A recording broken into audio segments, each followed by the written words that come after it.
Alright, I'm back with another Destiny 2 video, and you might be able to guess what I'm going to talk about today, which is all anyone on Destiny Twitter or Reddit or wherever has been talking about for the past day, which are the changes made to Trials of Osiris, changes building on the initial set of changes last week in a way that has been very controversial and has kind of created nothing short of a civil war in the Destiny community.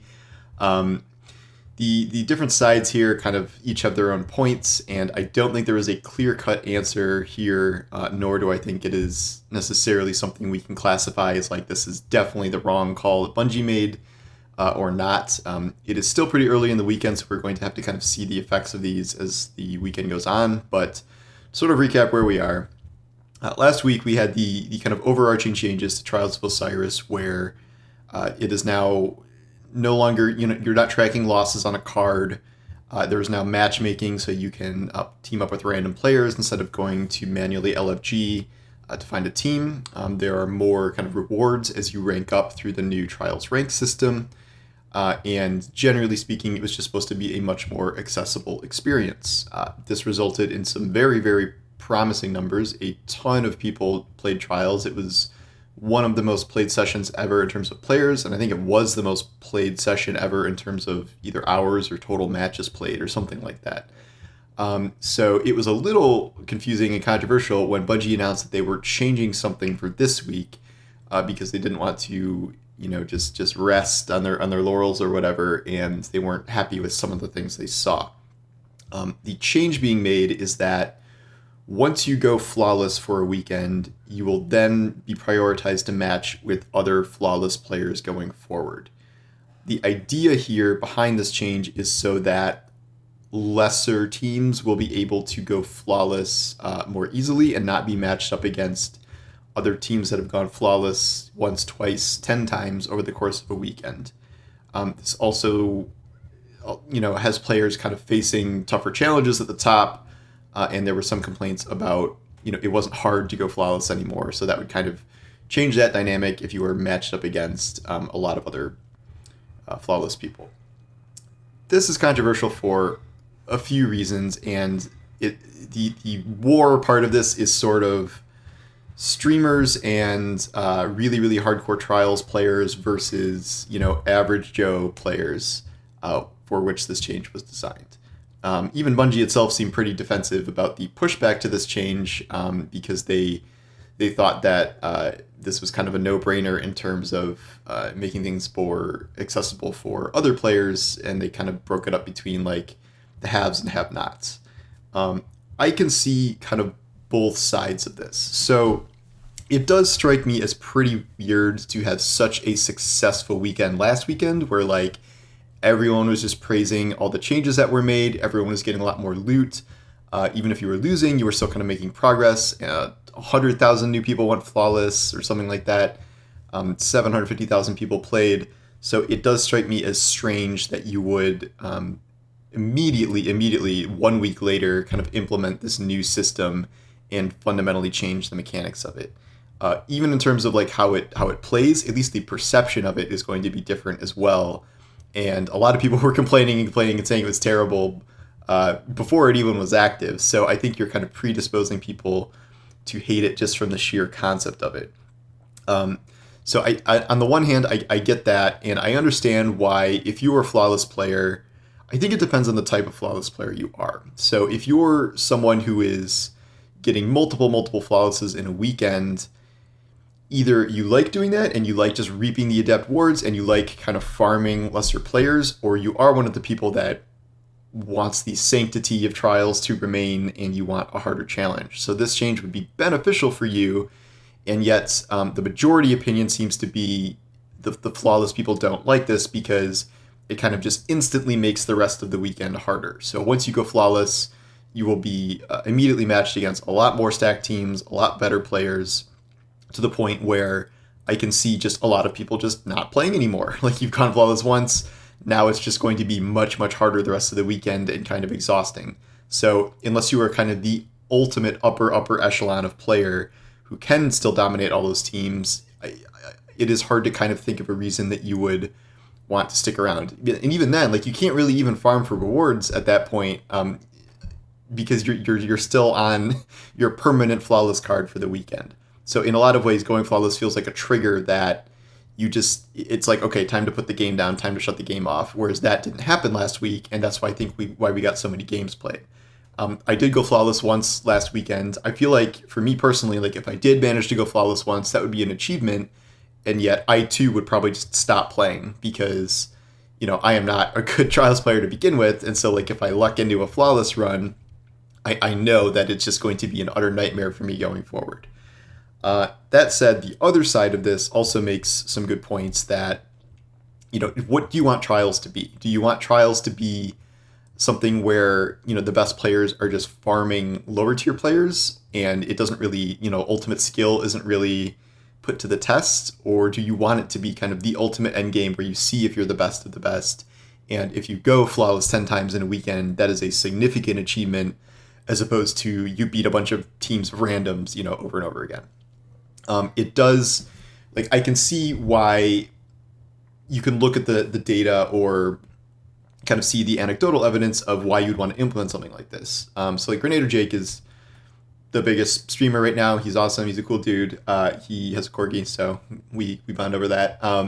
But, he posted last week that he was doing carries and he won 100 out of 100 of his games.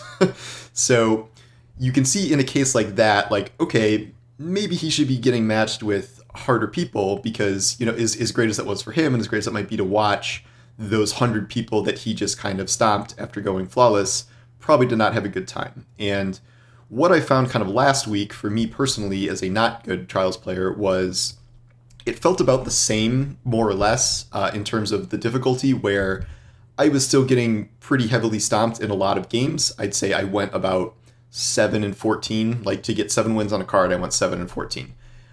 And that is, like, the difference was I was getting more rewards. So, like, it felt just as kind of as frustrating as before for me in terms of the teams I was getting matched against, and kind of just normal play, teams that had clearly gone flawless, that were glowing, and then sometimes I get easier games. But I was at least getting rewards. I got every missing armor piece I wanted. I got a God roll, Reed's Regret. I got, when I did go flawless one time, I ended up getting a lot of good Shurias. So it was a rewarding weekend, even though it was still kind of very hard and exhausting in a lot of instances. This weekend, anecdotally, I'm like 7-6, so it was a lot faster to get to 7 wins. So far, I've faced fewer 3-stacks. I faced a lot more random teams. I faced, on average, I would say, worse teams. I was playing last night, so we're not even, like, fully into this test period yet. So that was when it was active, and yet I don't think we can fully judge it, because one of the things with this is the longer this goes on, the easier both pools of players will be. So if you're the type of person who goes immediately flawless, you're going to be thrown into the pool with other people who are also able to go flawless immediately, which is going to be terrible. But over the course of the weekend, if we get another 150,000 people that go flawless, that is a much larger pool, and you will get a more diverse selection of games. Conversely, if you're a bad player or average player, whatever, you're going to kind of be in the general pool right now, so it'll kind of feel like before. But as the weekend goes on and more flawless players are extracted from that pool, it will get easier and easier, and you may not go flawless still, like, depending, but you will get easier matches as time goes on. So I have to feel like by Sunday or something, things might start really feeling different. I just don't know what the answer is here. I think there might be kind of a middle ground, and yet, just with how well received last week was, I am tempted to say they probably just should have left it alone, because something just fundamentally feels weird to me about, going for one flawless and then having your entire card sort of be poisoned, I guess you want to say, for the rest of the weekend, where you are just put in this very, very harder matchmaking pool. I understand how that benefits players who have not gone flawless yet and lower skill players, and yet I also understand why that would make people just quit playing. And you're not really going to want to farm under the new system, under the new rank system with the new cards, if your matches are just 2 or 3 times hard as they were before. With that said, the other side has people that don't enjoy getting stomped all the time. So I think My main problem with last week, I think, was not necessarily going against flawless players. It was the constant presence of 3 stacks. So especially when I got to 7 wins, almost all of my games were against 3 stacks on that post 7 win card. Like I was trying to farm for rewards because you can get Ascendant Shards. Even on a broken card, you can get Ascendant Shards, you can get Trials, Engrams, you can get a lot of good stuff there. And yet I was only being put against 3 stacks. So for me, the middle ground here is kind of matching solos with solos more often, and stacks with stacks more often, rather than necessarily flawless itself being a trigger of instantly things are harder, because it always feels like almost an instant loss when you are going as a single player, as a random, when you are going up against a 3 stack. And even if the 3 stack is not a bunch of gilded flawless people, just the sheer fact that they're coordinated is almost a guarantee they're going to beat you, unless like someone can hard carry your random team of no communicators. And so this leads back to the idea of last week of maybe a solo queue playlist is the answer.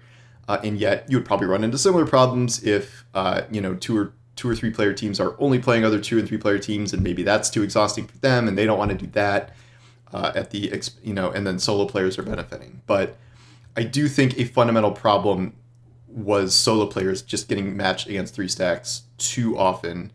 And something like, it felt like, I was on a 7 and 15 card or whatever, and it felt like I was going against people that were 8-0, 9-0, 10-0, or, at best, or, 20-2, even if they weren't flawless anymore. Like people that had we may have played the same amount of games, and yet I was not being matched with like the correct people. I was not being matched with other post 7-win, randomized team people.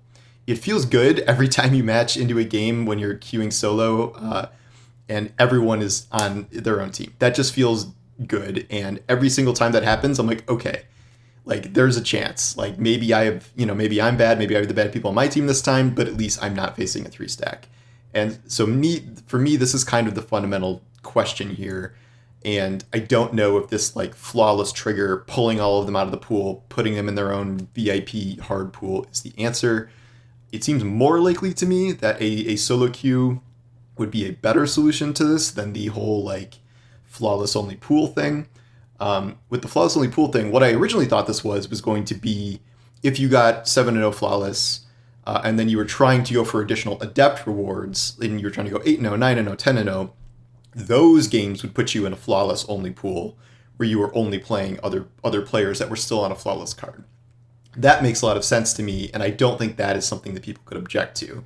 The weird thing was, like, when I went flawless, it became very weird because my next 3 games after that were a 3-stack that I was in against randoms those were some of our easiest games of the day. And so we got, 4 Adept Shuriyas from just farming some random teams when, like, we shouldn't have been playing them. Like, I was on the other side of that time. So that was something I think there was a significant issue with. I don't know why they made this change so quickly, and I don't think we can get the full picture of it till the end of the weekend. But my gut is telling me this is not necessarily the right answer, just in terms of it's like half a perception problem, half an actual problem. But just after last week, I just don't think we needed to be in the situation already, and it has kind of soured the mood of the entire, like, oh, Trials is good now. Even if some players may end up performing better, I'm not sure what it's costing. So I guess we'll sort of have to see how this plays out over the course of this weekend. If I had to guess, I think they might turn this off as of next weekend just because of the blowback.